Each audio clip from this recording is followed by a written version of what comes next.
Okay, let's get started on 3.2, proving and applying the sine law. So 3.2 is just an extension of 3.1, and I don't think this will be difficult for you to complete it all.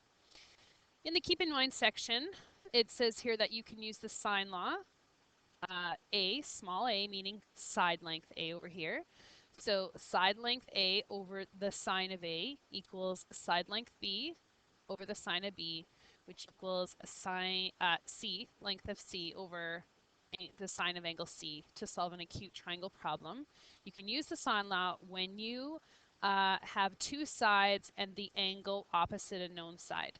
The main thing with the sine law is you have to have a set. So as long as you have an angle and a side length, and that's what I mean by a set, you can use the sine law.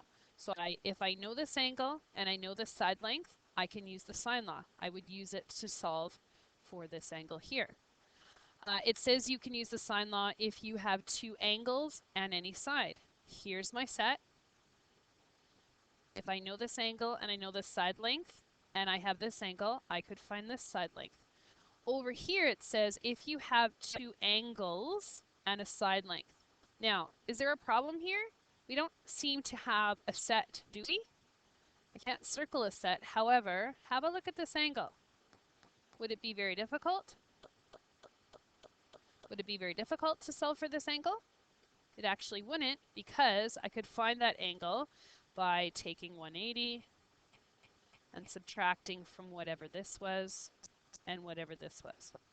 And once I had that angle, I would have a set, and then I could get this side, and I could get this side.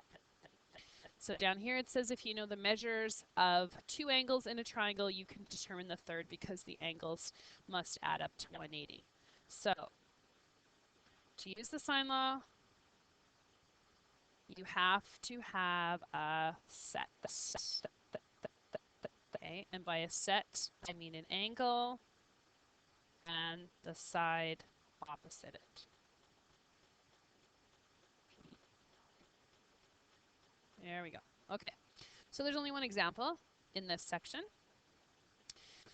It says a triangle has angles measuring 75 and 60. The side opposite the 75 angle is 14 meters in length. Determine the length of the side opposite the 60 to the nearest tenth of a meter. So have to draw the triangle to start with.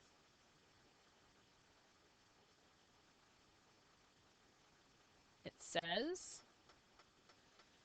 we've got a 75 and a 60. Put them wherever you want to. Doesn't matter. Oops. Doesn't matter. The side opposite the 75 is 14. Here's the 75. Go over here. Here's the 14. Determine the length of the side opposite the 60. So we want this side here. So we are able to use the sine law because we have a set. And as long as we have an angle and the side opposite, we can use the sine law. So we can say that 14 over the sine of 75 equals this unknown value. Let's call it x. X over the sine of 60. We're going to cross multiply. So we have x sine 75 equals 14 sine 60. Sine there. Here's my unknown. X is my unknown, so I'm going to divide by the sine of 75. If I do it to one side, I have to do it to the other. So once that cancels, x will be 14 times the sine of 60 divided by the sine of 75. I'm going to go over to that online calculator.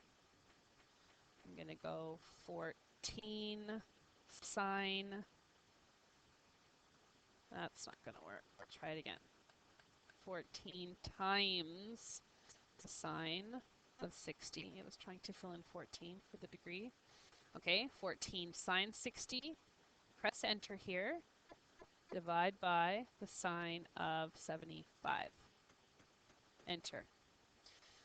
Side lengths are always to one decimal, So up here I have 12.55, but to one decimal, I would look behind it, it's 5 or more, so my answer is 12.6.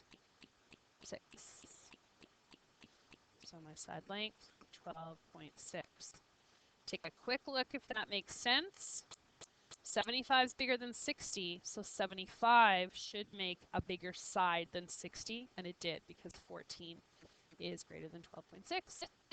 All right, so go try your practice questions, and when you're ready, write the quiz.